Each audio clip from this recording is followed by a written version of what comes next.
Señor, te damos gracias. Gracias por lo que nos vas a hablar, por lo que nos vas a decir en esta tarde, Señor. Queremos darte gracias por la oportunidad que tenemos de poder escuchar tu voz. Espíritu Santo de Dios, te pedimos que seas tú hablándonos, que tu palabra caiga en buena tierra, para la gloria de tu santo y bendito nombre. Amén y amén. Gloria a Dios. Bien, hermanos queridos, le puse como título este mensaje, borrando las evidencias. En los primeros años del siglo pasado había un psicólogo que era ruso, llamado Iván Pavlov. Hizo un experimento que incluso le valió el premio Nobel a este hombre, a este científico. Él dice que condicionó a los animales a tocar una campanita, y los animales sabían, los perros, sabían que cuando tocaban esa campanita ellos sabían que automáticamente después de eso venía la comida. Entonces cada vez que él tocaba la campanita, hizo muchos experimentos con muchos animales, y bueno, y eso él le puso un nombre, le puso reflejo condicionado. Se dio cuenta que los animales, a través de ese sonido, ya sabían que automáticamente venía después de eso el alimento. E incluso pasa también también con los seres humanos. Automáticamente escuchamos algo, vivimos algo o tenemos alguna experiencia y automáticamente creemos que después de eso viene algo.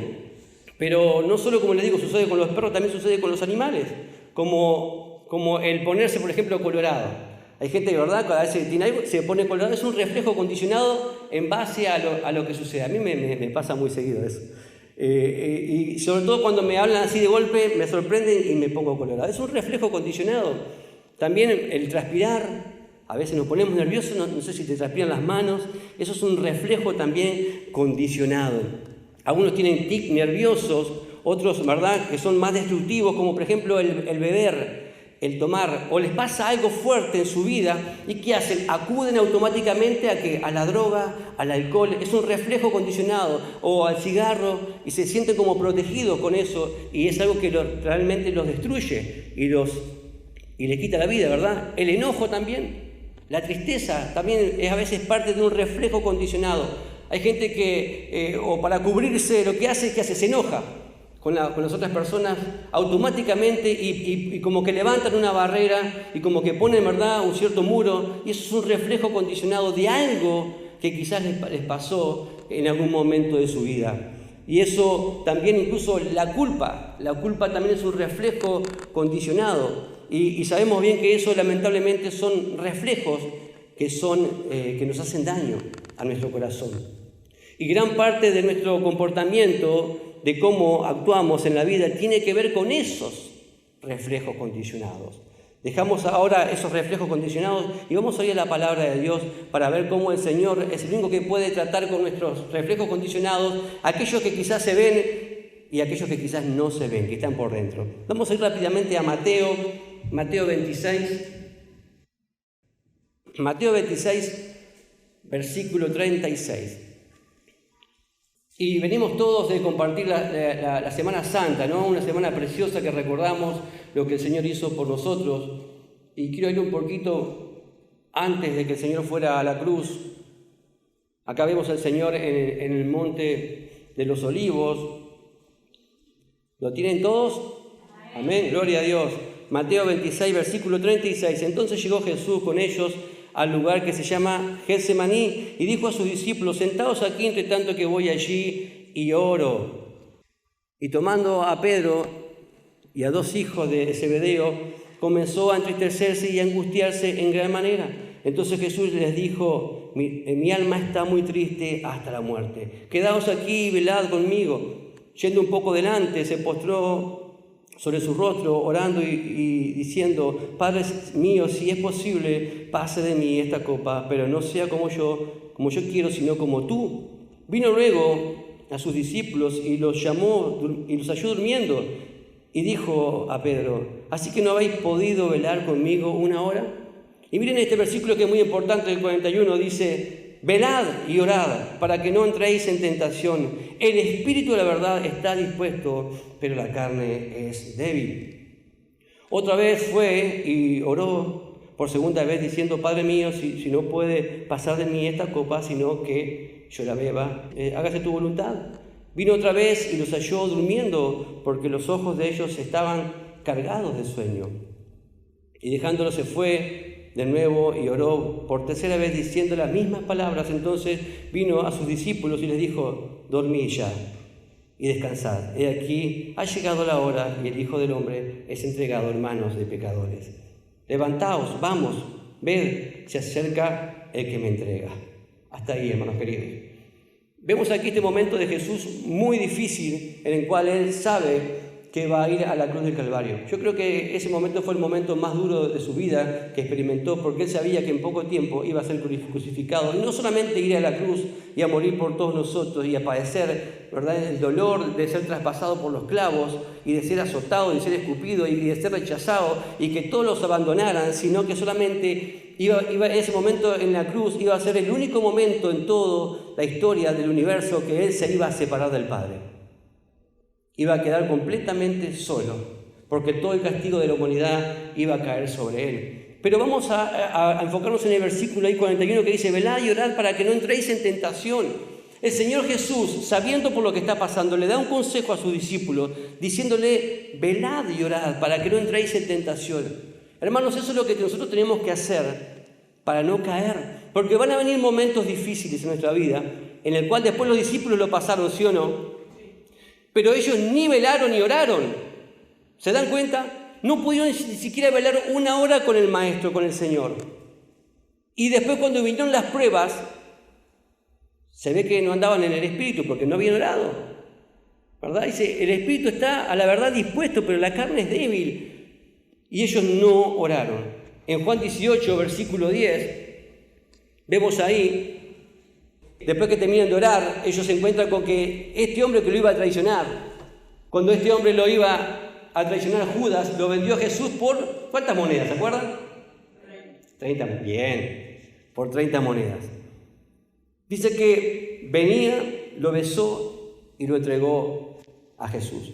Pero Pedro dice que estaba armado, entonces Pedro dice que tenía una espada, ahí dice, ¿no? En Juan 18, versículo 10, e hirió al siervo del sumo sacerdote y le cortó la oreja derecha, y el siervo se llamaba Malco. Ahora Pedro comete un grave crimen, donde vaya Pedro va a ser perseguido y va a ser, ¿verdad?, acusado de querer quitarle la vida a una persona, porque él primero que nada portaba un arma. ¿Se imaginan? Un cristiano que esté portando un arma, que ante una circunstancia difícil, el Señor le había acabado de decir: oren y velen para que no caigan en tentación. Pero él ni oró, ni veló, ni ninguno de sus discípulos, sino que estaban todos cansados. Vino el momento difícil de la prueba y él saca su espada y le corta la oreja a Malco. Ahora le corta la oreja, ¿verdad? Y él incluso yo digo que él no quiso cortar la oreja, le quiso cortar la cabeza, ¿sí o no? Lo quiso matar, porque le iba a tocar al maestro. No es que ahí dijo, voy a cortarle la orejita, y dio justo. No, hermano, le iba a cortar la cabeza. Lo iba a matar. Se ve que él se esquiva y le corta la oreja. Ahora, este hombre iba a ser perseguido toda su vida porque había atentado contra una persona, este famoso Malcolm, que era sirviente incluso del sumo sacerdote, era una persona muy conocida, y este hombre tenía su vida completamente arruinada. Y aquí donde Jesús interviene, donde Jesús pone su mano preciosa para salvar a este hombre. Es donde Jesús interviene y piensa, Pedro va a ser perseguido y será buscado, ya ha manchado su vida, ya es un criminal. Pedro ya era un criminal, ya su vida estaba manchada, ya estaba lleno de odio, el que le cortó la oreja ni hablemos, ya Pedro ya se lo quería comer, y Jesús interviene, toma la oreja de Malcolm y se la pega. Lo que hace Jesús no solo es, esa fue su última sanidad que hizo Jesús antes de ir a la cruz. Ahora, ¿qué hace Jesús? No solamente sana a ese hombre, sino que borra todo tipo de evidencia en contra de Pedro. Pedro iba a ser acusado, iba a terminar en la cárcel, quizás lo iban a matar, o quizás iba a terminar como Jesús en poco tiempo. Pero el Señor, ¿qué hace? Borra las evidencias del caso. Tremendo. Destruye la evidencia en contra de Pedro. Es el último milagro, como les digo, de Jesús, y lo hace ahí. Él le pega la oreja a ese hombre. Ahora, imaginemos la vida de Malcolm, ¿no? Él queda con la sangre en el ojo, no con la sangre en la oreja porque Jesús se la curó, pero queda enojado contra Pedro. Yo me imagino a este hombre, mirá, estaría muy enojado con Pedro, lo vería y decía, este me quiso matar. Porque Malcolm no era un cristiano, convengamos. Pero vemos ahí que quizás él estaría enojado con Pedro y diría, este hombre me faltó el respeto, este hombre me quiso matar, este hombre me quiso cortar la cabeza. Quizás hubiera querido ir a acusarlo a Pedro, pero si él hubiera ido a acusarlo a Pedro, quizás con odio, con bronca, con resentimiento, hubiera ido a decir, mire, este hombre me cortó la oreja, este hombre me quiso matar. Y quizás el juez le hubiera dicho, bueno, a ver, muéstreme la oreja cortada. Y le muestra si no tenía nada. ¿Por qué? Porque el Señor se la pegó. Porque el Señor lo curó. Entonces el juez diría, no, escúcheme, pero no tengo nada, no hay nada en contra, no hay nada que pueda decir que Pedro le cortó la oreja. Lo mismo hace el Señor con nosotros. Él nos cubre, ¿verdad?, a través de su sangre preciosa. Entonces, por falta de evidencia, Pedro queda libre. Amén.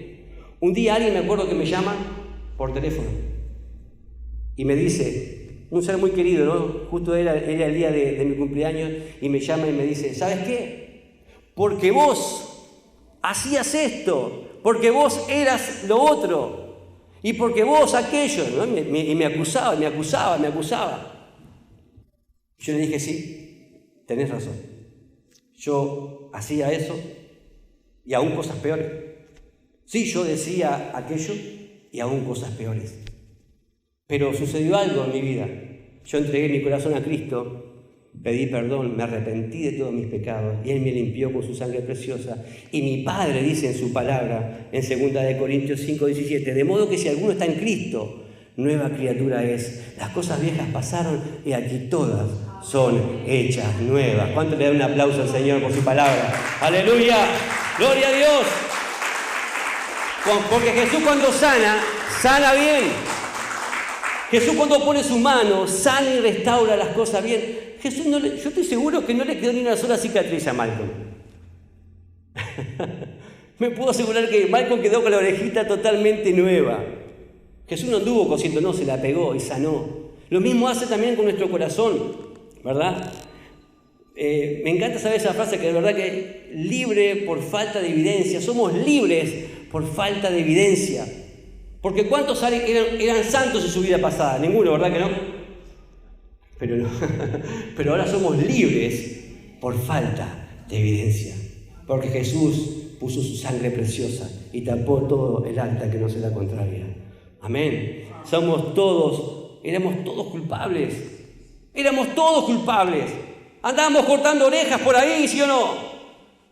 Sacábamos la espada enseguida y cortábamos orejas. Pero el Señor dice, eso lo dice en Romanos 3:23, por cuanto todos pecaron, están destituidos de la gloria de Dios. Todos pecamos. Y la paga del pecado es la muerte, Romanos 6:23. Pero la dádiva de Él es vida eterna en Cristo Jesús. El regalo del Señor es vida eterna. Pero el acusador no te puede acusar porque no hay pruebas. No hay pruebas. Cristo te limpia con su sangre, como te digo. Ahora, ¿qué pasa cuando Cristo borra toda evidencia y aún nosotros nos sentimos culpables? Ahí aparece el reflejo ese condicionado que el Señor tiene que operar en nuestro corazón, porque hay veces que lo seguimos. Si yo hubiera dicho sí, incluso hasta me hubiera sentido mal, podía todavía seguir con esa culpa. Pero nosotros tenemos que saber que Cristo nos limpió y nos perdonó, de no algún pecado, sino de todos nuestros pecados. Si confesás tus pecados, dice que Él es justo y fiel para perdonarnos todos nuestros pecados y limpiarnos de toda nuestra maldad. No sé si te diste cuenta que aparecen 2 veces ahí la palabra todo. De todos nuestros pecados y toda nuestra maldad. ¿Cuánto dicen gloria a Dios a eso? ¡Aleluya! Él nos limpia. La culpa es un reflejo condicionado, hermanos queridos, y tenemos que sacar eso de nuestra vida. Cada uno, ¿verdad? En nuestra vida tenemos cargas y cosas del pasado muchas veces. Y si no no lo entregamos en el Señor, eso nos va a seguir nuestra vida. Hermano, tenemos que decir, Señor, sacame esto.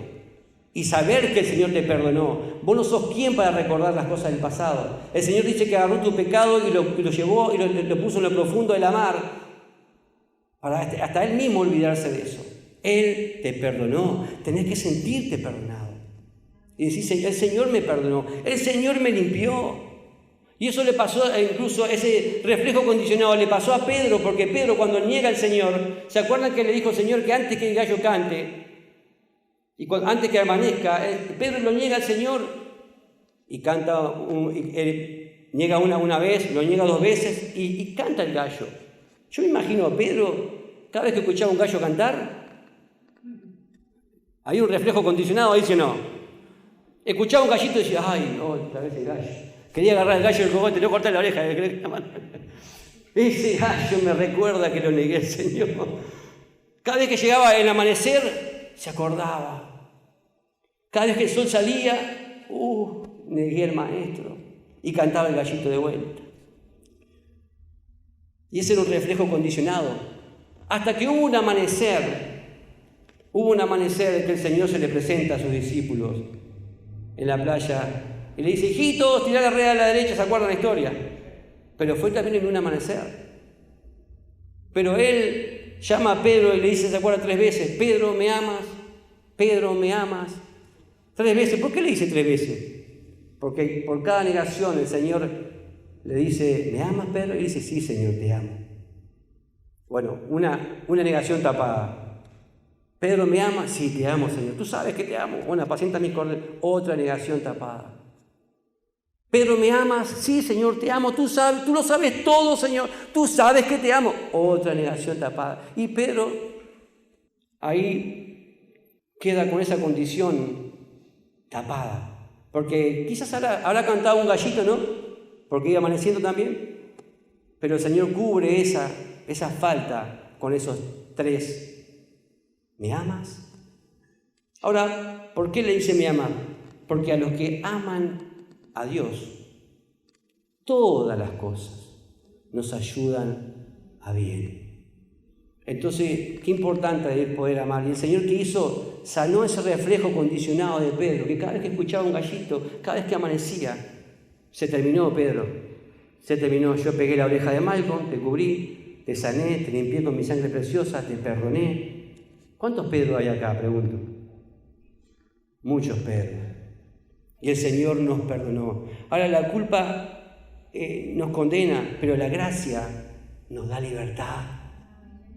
La gracia del Señor, que es una gracia, es un favor inmerecido. ¿Cuántos hemos dicho, por culpa mía pasó esto? O por aquello me pasó lo otro. Yo me siento culpable de lo otro. Y llega un momento y eso te recuerda y te hace querer ir para atrás. Porque Pedro, ¿qué hizo después? No fue para atrás. No quiso ir a pescar de vuelta, no fue a pescar de nuevo. Y el Señor lo llamó y dijo, no, Pedro, no, se terminó. Yo quiero sanar tu corazón. Quiero que tengas un reflejo condicionado ahora que te acuerdes que yo te perdoné. Que cuando venga un nuevo amanecer, un nuevo día, te acuerdes de mi gracia y de mi misericordia. ¿Cuántos dicen amén? Amén. Gloria a Dios. En Juan 8:36 dice, así que si el Hijo os libertare, seréis verdaderamente libres. Y quiero ir terminando con Colosenses 2. Acompáñenme a Colosenses 2, versículo 13. Y vamos a ver lo que el Señor hizo por nosotros. ¿Cuántas cosas hizo el Señor por ti? Innumerables cosas. Y a veces cosas que ni nos damos cuenta, que suceden en nuestro corazón, en lo más íntimo. Colosenses 2, versículo 13 dice, y a vosotros, estando muertos en pecados y la incircuncisión de vuestra carne, os dio vida juntamente con Él. ¿Cuántos dicen amén? Amén. Perdonándoos todos los pecados, anulando el acta de los decretos que había en contra nosotros, que nos era contraria, quitándola del medio y clavándola en la cruz. Y despojando a los principados y a las potestades, los exhibió públicamente, triunfando sobre ellos en la cruz. ¿Cuánto dicen gloria a Dios? el acta que te era contraria. Yo no sé, yo tenía un acta que, no sé, enorme era. Enorme. Pero Jesús, esa acta que decía fornicario, adulterio, mujeriego, mentiroso, asesino, vicioso, no sé si vos capaz que tenías una lista muy grande, no tenías una lista grande. El Señor esa lista la clavó en la cruz del Calvario, en su mano, junto con los clavos, y su sangre tapó todo lo que decía ahí.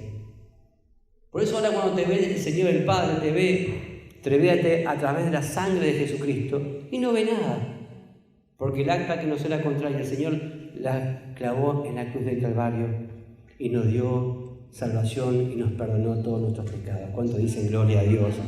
Y Él dice que, y despojando a los principados y las potestades, todos aquellos que te van a querer a acusar, el enemigo te va a querer venir a acusar. Pero recordá ese pasaje que dice, sí, yo era eso, pero pasado, porque Cristo me perdonó, porque Cristo me limpió, porque ahora yo soy hijo del Rey de Reyes y del Señor de Señores. Amén. El acusador va a venir a acusarte. Claro que sí, es experto en eso. Pero vos decís, yo estoy en Cristo y los que están en Cristo somos nuevas criaturas, las cosas viejas pasaron y aquí hoy son todas hechas nuevas. Amén. Dale un fuerte aplauso entonces al Rey de Reyes y Señor de Señores. ¡Aleluya! Señor, te damos gracias. Gracias por la salvación y por la vida eterna. Gracias. Vamos a orar. Padre, te damos toda la gloria. Te damos gracias por esta tu palabra. Gracias, Señor, porque tú nos perdonaste. Gracias, Señor, porque tú nos limpiaste. Gracias porque el acta que nos era contraria, Señor, tú, Señor, la clavaste en esa cruz y limpiaste todos nuestros pecados.